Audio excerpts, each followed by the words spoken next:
जनाब सदर मुहतरम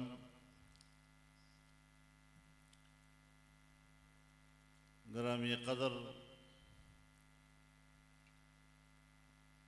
हज़रत मौलाना अज़ीज़ुर रहमान साहब और बिरादरान अज़ीज़,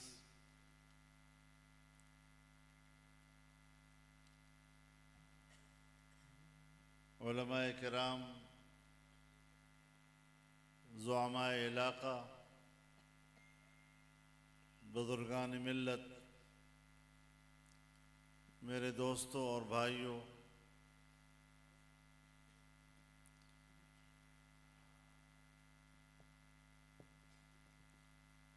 एक तवील अरसे से मैं ज़िला बिहाड़ी में नहीं आ सका हूँ।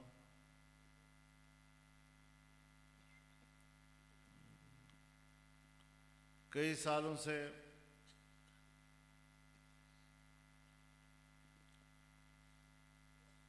जामिया खालिद बिन वलीद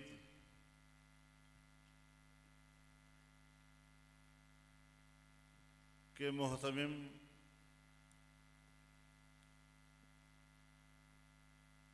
और हज़रत मखदूम मुहतरम मौलाना मोहम्मद कासिम ज़फ़र साहब रहमहुल्लाह के साहिबज़ादगान दावत देते रहे। मेरा भी इश्तियाक था, दोनों तरफ से आग बराबर लगी हुई की कैफियत थी।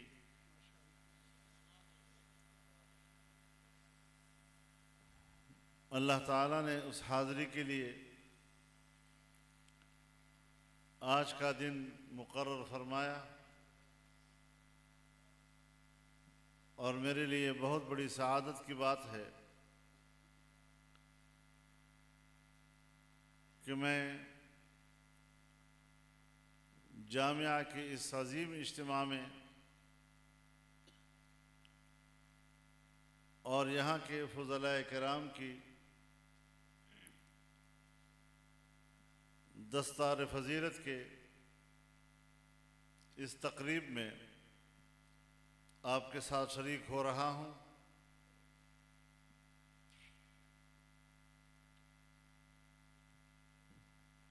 इस्तिहकाम पाकिस्तान और तहफ़्फ़ुज़ दीनी मदारिस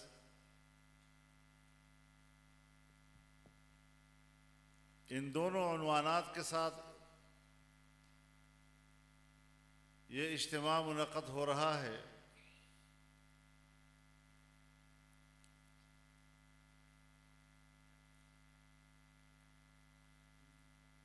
हमें ज़रा इस पस मंज़र में जाना होगा कि क़याम पाकिस्तान का मकसद क्या था और बर्र-ए-सग़ीर के मुसलमानों ने इतनी अज़ीम और लाजवाल कुर्बानियाँ किस मकसद के लिए दी।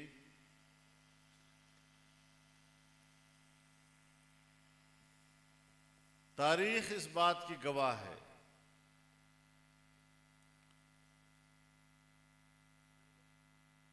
कि तहरीक पाकिस्तान का जो मकसद बयान किया गया था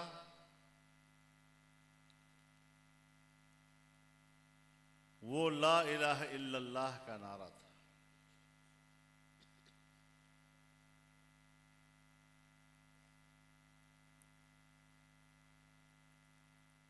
यकीनन आपका ज़हन भी इस बात की तस्दीक करता होगा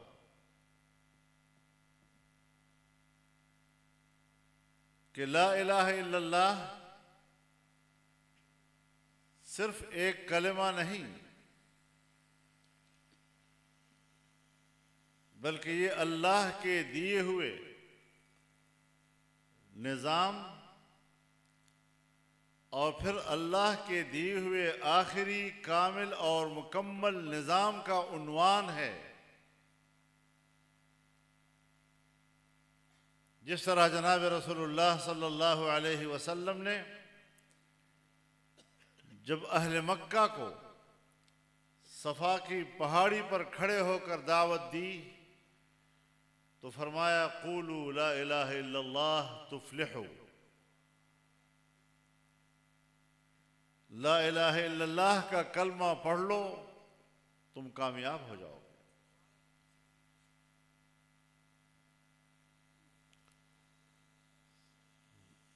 77 साल इस मुल्क के बीत चुके हैं। हम जरा अपनी तारीख पर गौर करें कि इन 77 सालों में ला इलाहा इल्लल्लाह के मुक़द्दस नारे के साथ हमारा रवैया क्या रहा।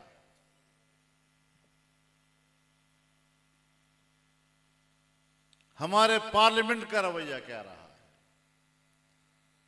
हमारे हुक्मरानों का रवैया क्या रहा है, हमारी एस्टेब्लिशमेंट का रवैया क्या रहा है, हमारी ब्यूरोक्रेसी का रवैया क्या रहा है, हमारे जागीरदारों का रवैया क्या रहा है, हमारे सरमायादारों का रवैया क्या रहा है, हमारे सनतकारों का रवैया क्या रहा है। क्या आज इतना अरसा गुजरने के बाद हमने इन रवैयों पर कोई गौर नहीं करना?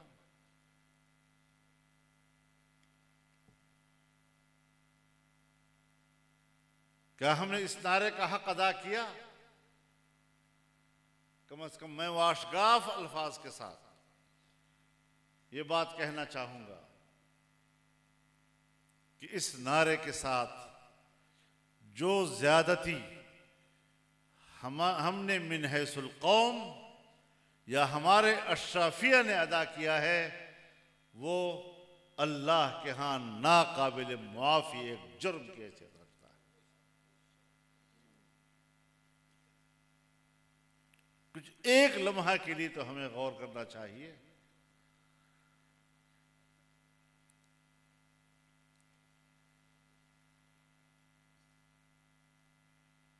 करारदाद पाकिस्तान पास हुई, उसके अंदर जो क़याम वतन का मकसद बयान किया गया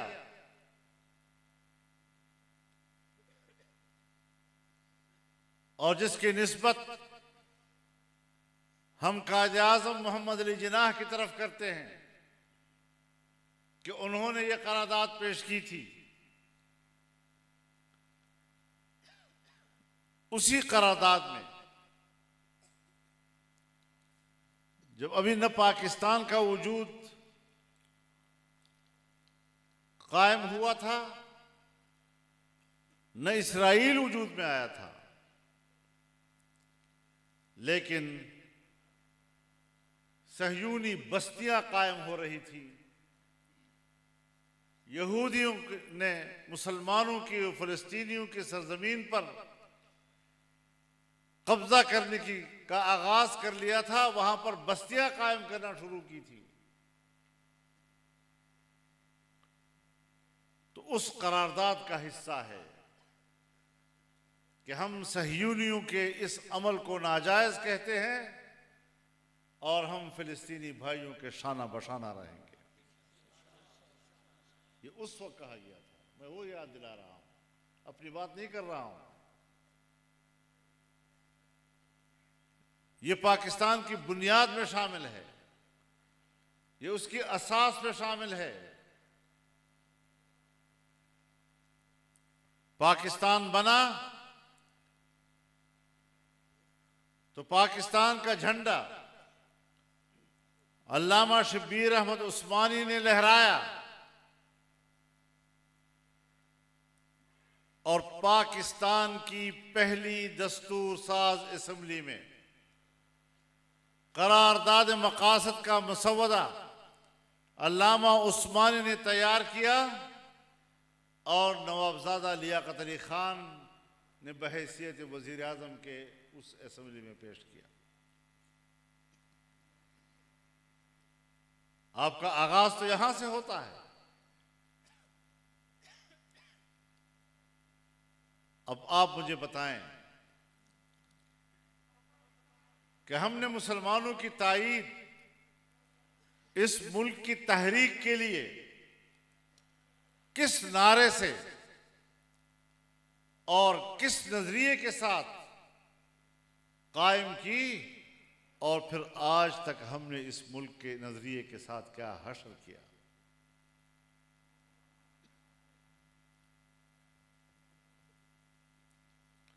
अगर आज भी वो नजरिया जिंदा है,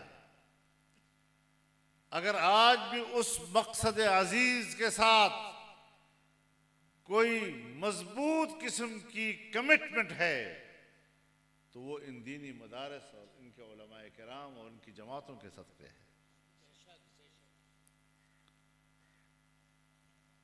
इन्होंने उस नजरिए के परचम को थामा हुआ है। अगर ये मदरसे न होते तो ये नजरिया तो आपने दफन कर दिया था।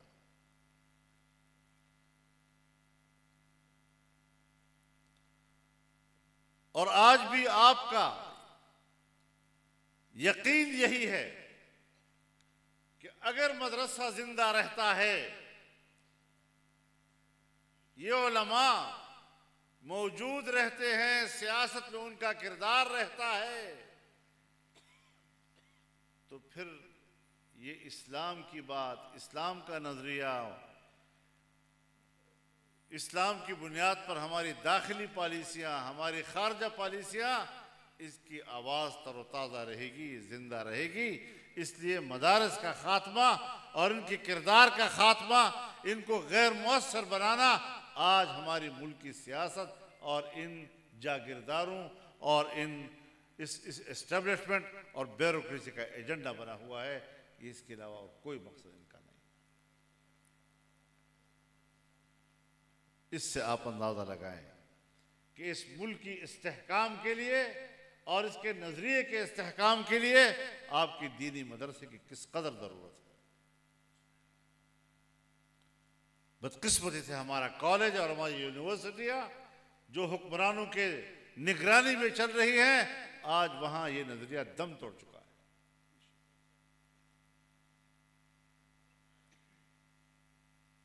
तो अगर ये मुल्क हमें प्यारा है तो एक नजरिए की बुनियाद पर हमें प्यारा है।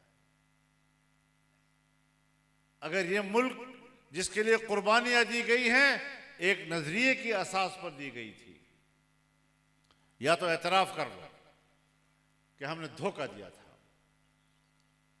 हमने बर्रसगीर के मुसलमानों को धोखा दिया था, या तो एतराफ कर लो कि हमने मुनाफिकत की थी। फिर मुनाफिकों से निपटना भी हम जानते हैं।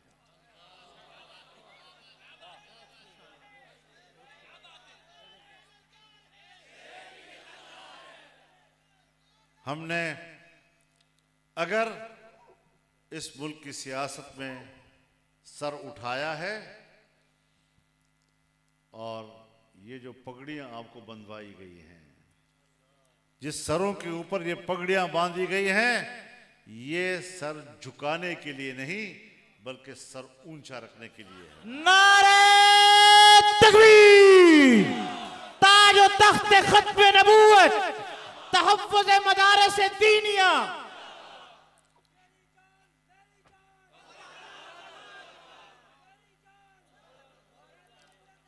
और फिर इल्ज़ाम उलमाए किराम पर कि ये तो फिर कवारियत पैदा करते हैं, ये तो मजहब के नाम पर लोगों को लड़ाते हैं। झूठ क्यों बोलते हो? एक आलिम दीन ने करारदाद मकासद का मसौदा पेश किया, आज वो आइन का हिस्सा है, किसी मकतबी फिक्र का उसके ऊपर झगड़ा नहीं है।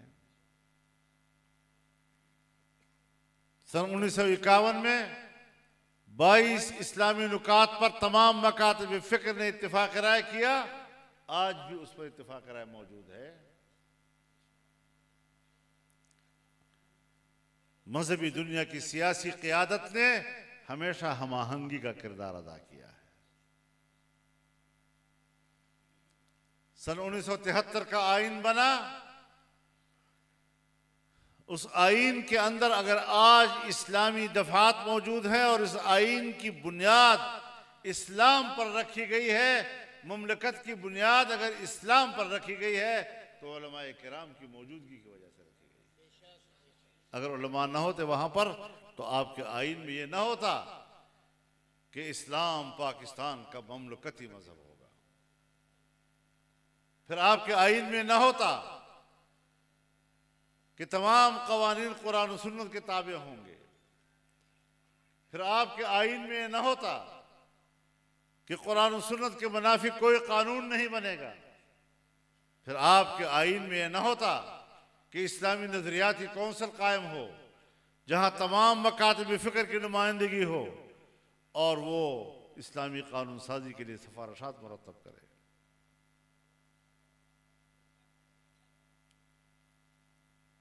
अक़ीदा ख़त्म नबूवत के तहफ़्फ़ुज़ के लिए आइन में मुत्तफ़क़ा तरमीम आई तो ये पार्लियामेंट के अंदर उलमा के किरदार के नतीजे में आई। अगर वो इल्मी मैदान में उसका मुकाबला न करते तो तुम तो उनके अकीदे के सामने झुक जाते। आज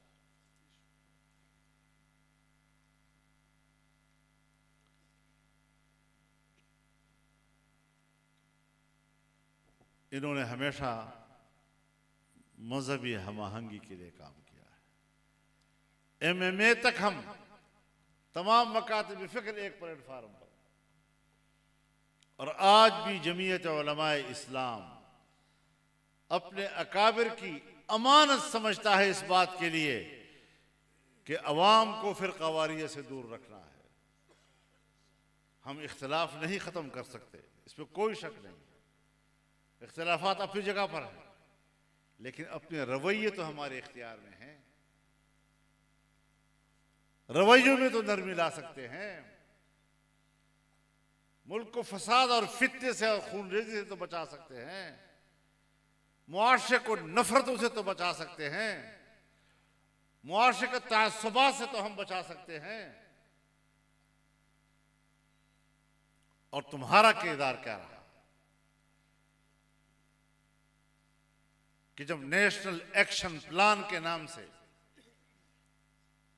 तुमने एक दस्तावेज मुरतब की तो आपने मुल्क के अंदर फसाद का जिम्मेदार, दहशतगर्दी का जिम्मेदार वो दीनी मदरसे को करार दिया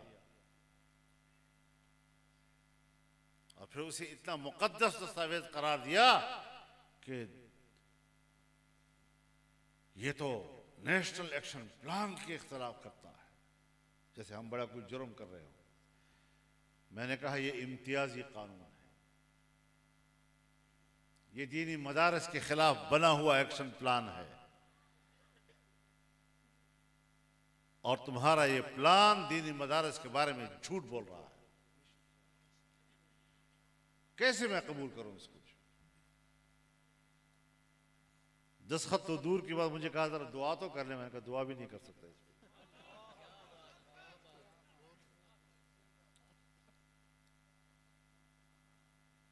अब वहां किस्म किस्म के लोग बैठे हुए थे। मैंने कहा मैं दीनी मदारस का नुमाइंदगी कर रहा हूं यहां। मैंने मिसालें दी कि दीनी मदारस मुल्क के साथ खड़ी हैं, उलमा मुल्क के साथ खड़े हैं, मुल्क की आईन के साथ खड़े हैं, मुल्क की वहदत के साथ खड़े हैं, पाकिस्तान के साथ उलमा खड़े हैं। आपने इनको तो निशाना बनाया, लेकिन यहां वो लोग भी बैठे हैं जो कौम परस्ती का नारा लगाते हैं, कौमियतों की जंग लड़ रहे हैं, लिसानियत की जंग लड़ रहे हैं, सूबाई तासुबात की क़यादत करते हैं। महाजर और सिंधी का सवाल पैदा करते हैं, सराइकी और पंजाबी का सवाल पैदा करते हैं, बलोच और पश्तून का सवाल पैदा करते हैं, पश्तून और हजारे का सवाल पैदा करते हैं, पश्तून पंजाबी का सवाल पैदा करते हैं। ये तासुबात पैदा करना, ये आपकी सियासी क़यादत, उसी का नाम है। मेरे सामने बैठे हो, मैंने कहा हज़रात, मैं एक एक को जानता हूं, किस किस तासुब का आप नारा बुलंद करते हैं, किस तरह अपने मुल्क के अवाम के दरमियान और कौमों के दरमियान और मुख्तलिफ ज़बानें बोलने वालों के दरमियान आप नफरतें पैदा करते हैं, आप कौम को लड़ाते हैं। तासुबात और नफरतें आपका काम है, और निशाना बना दिया आपने मासूम मदारस और उलमा का, जो कौम के साथ खड़े हैं। वो हमारे फिरकों का नाम लेते हैं। मैंने कहा इसमें कोई शक नहीं कि मुआशरे में फिरकावाराना अनासर हैं, हम फिरकावाराना अनासर की मौजूदगी का इनकार नहीं करते, लेकिन ये फिरकावारियत और मुख्तलिफ फिरके और ये अनासर आपस में उस वक्त लड़ते हैं जब इसकी ज़रूरत हमारी एजेंसियों को हो, हमारी एस्टेब्लिशमेंट को हो, हमारे हुकूमतों को हो, तब जाकर ये लड़ाइयाँ पैदा होती हैं। उनकी सियासी क़यादत ने कभी भी उनको आपस में लड़ाने की बात नहीं की। लेकिन दुकानें हैं, बड़ी अच्छी चलती हैं, जज्बाती माहौल पैदा करते हैं, और हम जज्बाती माहौल में जब माकूल बात करते हैं तो उस जज्बाती माहौल में हमारी माकूल बात जुर्म बन जाती है।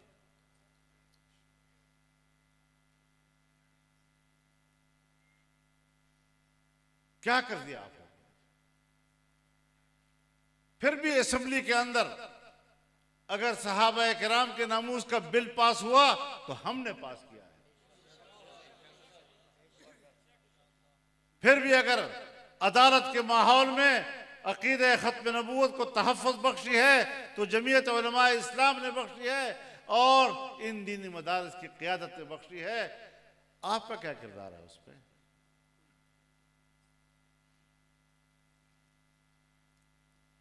आज भी अगर पाकिस्तान जब बना था और स्टेट बैंक ऑफ पाकिस्तान का इफ्तिताह हुआ और उसकी इफ्तिताही तकरीब से कायद-ए-आज़म ने खिताब किया, तो उन्होंने ही कहा था कि हमारी मईशत का मदार इस्लामी तालीमात पर होगा। मगरिब की निज़ाम मईशत ने तो हमारे लिए मुश्किलात पैदा की हैं। आज सूद के खात्मे के लिए आईनी तरमीम जमीयत उलमा लाने में कामयाब हुई है।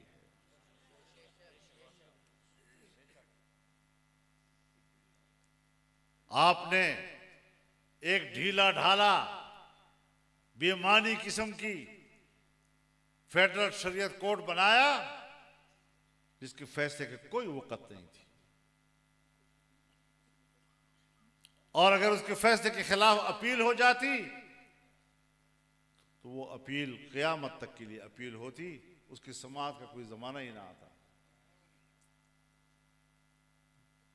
जिस कोर्ट का अपना जज अपने कोर्ट का चीफ जस्टिस नहीं बन सकता, जिसका अपना फैसला 1 मिनट के अंदर अंदर गैर मुअस्सर हो जाता है अपील की सूरत में, जमीयत उलमा इस्लाम ने उसमें जान डाली है कि अब आईन की रूह से उसका अपना जज ही उसका चीफ जस्टिस भी बन सकेगा, और उसके जज को इज्जत और एहतराम का माहौल मिलेगा। और अगर उसके खिलाफ अपील की गई और सुप्रीम कोर्ट या शरीयत अपीलेट बेंच ने 1 साल के अंदर अंदर उस पर फैसला न दिया तो उसी शरीयत कोर्ट का अपना फैसला खुद ब खुद मुअस्सर हो जाएगा। तो सूद के खिलाफ फैसला भी तो इसी शरीयत बेंच ने दिया है। आप लोग तो कहते हैं कि 1 जनवरी 2028 से सूद खत्म हो जाएगा, लेकिन ये आप नहीं देख रहे, ये आप नहीं देख रहे कि शरीयत बेंच के अंदर जो ताकत पैदा हुई है, इसी 26वीं तरमीम की जो बुनियाद रखी गई है, उसमें ये सबसे पहले लिखा गया कि ये तरमीमी बिल जब पास हो जाएगा, एक्ट बन जाएगा, तो फौरी तौर पर मुल्क के अंदर नाफिजुल अमल होगा। इसको भी पढ़े ना। इस्लामी नजरियाती काउंसिल की सिफारिशात आती थी, पेश होकर चली जाती थी कमेटियों में और वहां कमरे डंब हो जाते थे। आज उसको लाजिम करार दिया गया कि उसको बहस के लिए ऐवान में पेश किया जाए ताकि कानून साजी के लिए बुनियाद बन सके। तो इस महाज पर जो कामयाबियां हमें आज मिली हैं, तो ये जोहद मुसलसल के नतीजे में अल्लाह ने अता की है। आप बताएं, जो कायदे आज़म का नाम ले लेकर नहीं थकते और हमें निस्बत करते हो कि उन्होंने तो इख्तिलाफ राय किया था, अपना किरदार भी जरा देखो ना। कायदे आज़म को तुम जैसे लोगों की सूरत में जो नाखलफ औलाद मिली है, और तुम वो लोग हो जिनके बारे में खुद कायदे आज़म ने कहा था कि मेरे जेब में जितने सिक्के हैं सब कोटे हैं। तुम उन कोटे सिक्कों की औलाद हो।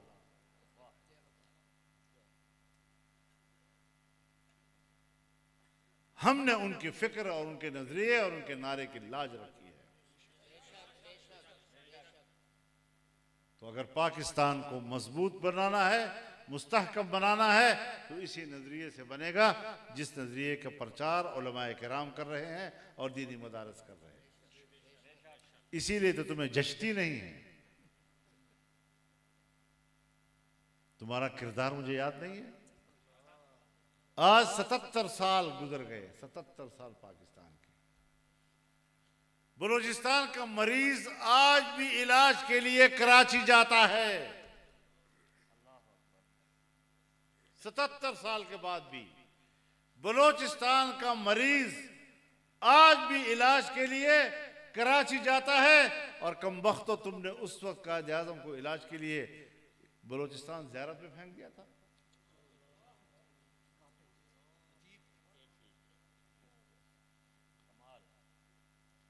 उनके साथ तुम्हारे खुलूस और अकीदत का हम पहले दिन मुशाहिदा कर चुके हैं।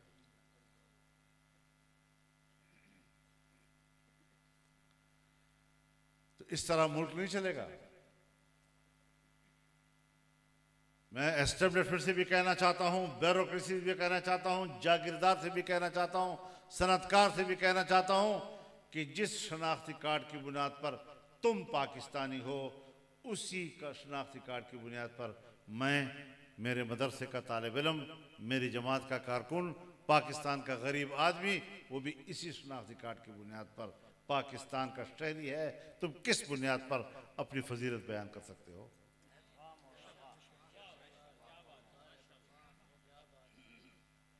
हम पाकिस्तानी हैं, ये मुल्क हमारा है, इसके लिए हमने कुर्बानी दी है और हम कुर्बानी देंगे इंशाअल्लाह। लेकिन पाकिस्तान को तुम्हारे रहम करम पर नहीं छोड़ेंगे। हमने आपके रहम करम पर छोड़ा था, पाकिस्तान टूट गया, बांग्लादेश बन गया। जो फसादात इस वक्त 23 साल से सूबा खैबर पख्तूनख्वा और बलूचिस्तान में हो रहे हैं, ये किस मुस्तकबिल की निशानदेही कर रहे हैं? जरा सोचा है कभी? तुम्हारे किरदार ने रियासत पाकिस्तान के खिलाफ नफरतों की बुनियाद रखती है।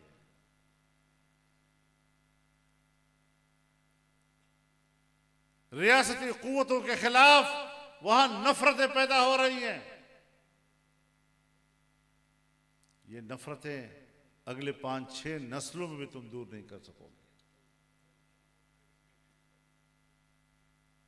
तुमने जमीयत उलमाए इस्लाम को उन इलाकों में गैर मुअस्सर बनाने के लिए जो वतीरे इस्तेमाल किए, जो बैनुल अक़वामी हिदायत हासिल की, जो बैनुल अक़वामी एजेंडा लेकर आप पाकिस्तान में आए, तुमने ये सोचा था कि ये कुव्वत जो है हम इसको बीच से निकाल देंगे और पता नहीं क्या तुम्हारे प्रोग्राम थे। बखुदा न तुम इस मुल्क में इस्लाम के अलावा किसी दूसरे निज़ाम के काबिल हो, न तुम अपनी खारजा पॉलिसी में इसराइल को तस्लीम करा सकते हो, और न तुम कादियानियों को दोबारा मुसलमान का स्टेटस दे सकते हो।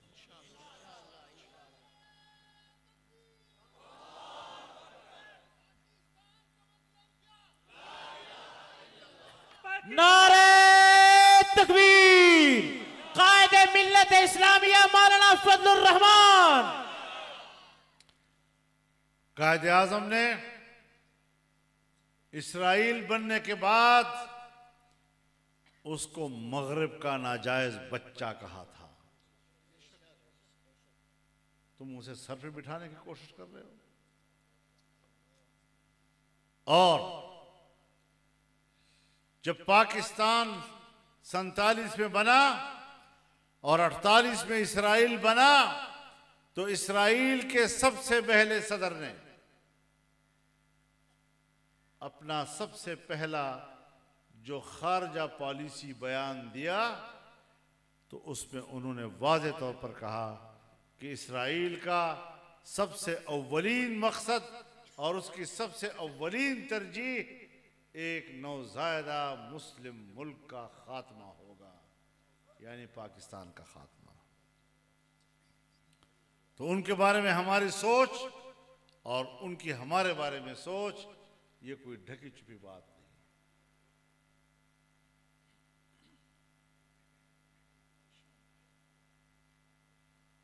कादियानियों को गैर मुस्लिम अक़लियत करार देना, ये उलमाए किराम का किरदार रहा है। और अभी हाल ही में 7 सितंबर से पहले ही सुप्रीम कोर्ट में एक बार फिर 50 साल गुजरने के बाद उनकी ऐसी कमर तोड़कर रख दी कि वो अगली सदी तक भी दोबारा अपनी कमर सीधी नहीं कर सकेंगे इंशाअल्लाह अज़ीज़।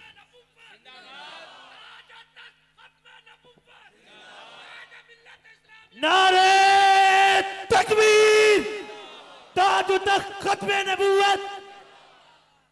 अगर मुल्क को मुस्तहकम रखना है, अगर तुम्हें पाकिस्तान का इस्तेहकाम चाहिए, तो दीनी मदरसे और उलमा के साथ मामला ठीक करते होंगे। हमारे नीयतों में कोई शक व शुबा नहीं है, हम मुल्क के साथ खड़े हैं, लेकिन तुम्हारा रवैया मशकूक है। तुमने अपने आप को सीधा करना है, मुल्क मुस्तहकम हो जाएगा, मुल्क को अपना मनहज मिल सकेगा, मुल्क को वो राह मिल सकेगी जिस राह पे चलने के लिए इसे कायम किया गया था। हमारे रवैये और हमारी नीयतें साफ हैं। तो मेरे मोहतरम दोस्तों,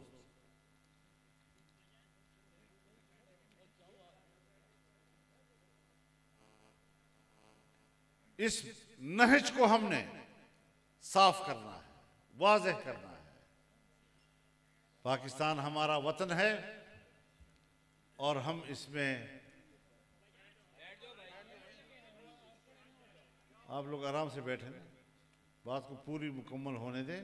मगरिब का मुझे भी एहसास है इंशाअल्लाहुल अज़ीज़ इस मुल्क को मुस्तहकम करना है, परचम नबवी को सरबुलंद रखना है, इसकी क़ियादत में मुल्क को मुज्तमे करना है, अवाम के हुकूक की जंग लड़नी है और अवाम का हुकूक अमन की सूरत में महफूज रहेगा। उनके इंसानी हुकूक का तहफ़्फ़ुज़ करना होगा और इंशाअल्लाहुल अज़ीज़ उनके तहफ़्फ़ुज़ करने में पाकिस्तान की बक़ा और उसकी सलामती है। अल्लाह ताला इस मुल्क को मुस्तहकम फरमाए, इसको हमेशा जावेदान रखे और दीनी मदारस का अल्लाह रब्बुल इज़्ज़त तहफ़्फ़ुज़ करेगा। इसके बारे में बुरा सोचने वाला खुद ख़त्म हो जाएगा, लेकिन मदरसा ख़त्म नहीं होगा। अल्लाह हमारा हाफिज़ नासिर हो। अपने वादे पर कायम रहें, अपनी जगहों पर बैठें, अल्हम्दुलिल्लाह रब्बिल अपनी जगहों पर आलमीन। बैठें, सब हजरात अपनी जगहों पर बैठें भाई। सलार अपनी लाइन को मजबूत शेखुल हदीस सरपरस्त जमीयत उलमा इस्लाम कारी यासीन साहब दुआ फरमाएंगे। जमीयत उलमा इस्लाम बहावल नगर के कारी नूर रहीमी साहब, ये जो स्टेज जमीयत पे उलमा तकब्बुर इस्लाम कर रहे हैं, गलत कर रहे हैं साहिवाल के आप मौलाना गलत कर दिल रहे हैं। अरशद साहब, जमीयत उलमा इस्लाम उकाड़ा के सैयद अख्तर महमूद शाह साहब, तमाम वफूद को खुशामदीद कहते हैं।